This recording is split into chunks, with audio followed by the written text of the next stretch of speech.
भेड़िया वाहिद जानवर है जो अपने वालिदैन का इंतहाई वफादार है। ये बुढ़ापे में अपने वालिदैन की खिदमत करता है। ये एक गैरतमंद जानवर है, इसलिए तुर्क अपनी औलाद को शेर के बजाय भेड़िए से तशबीह देते हैं। भेड़िया वाहिद ऐसा जानवर है जो अपनी आज़ादी पर कभी भी समझौता नहीं करता और किसी का ग़ुलाम नहीं बनता, जबकि शेर समेत हर जानवर को ग़ुलाम बनाया जा सकता है। भेड़िया कभी मुर्दार नहीं खाता और यही जंगल के बादशाह का तरीका है।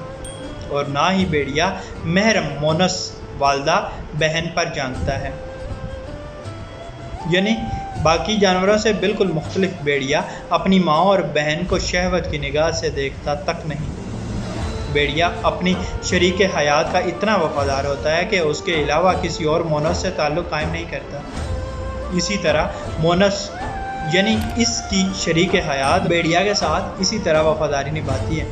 भेड़िया अपनी औलाद को पहचानता है क्योंकि इनके माँ बाप एक ही होते हैं। जोड़े में से अगर कोई एक मर जाए तो दूसरा मरने वाली जगह पर कम अज़ कम 3 माह खड़ा बतौर मातम अफसोस करता है। भेड़िए को अरबी ज़बान में इब्नुल बार कहा जाता है, यानी नेक बेटा, क्योंकि जब इसके वालिदैन बूढ़े हो जाते हैं तो ये उनके लिए शिकार करता है और इनका पूरा ख्याल रखता है।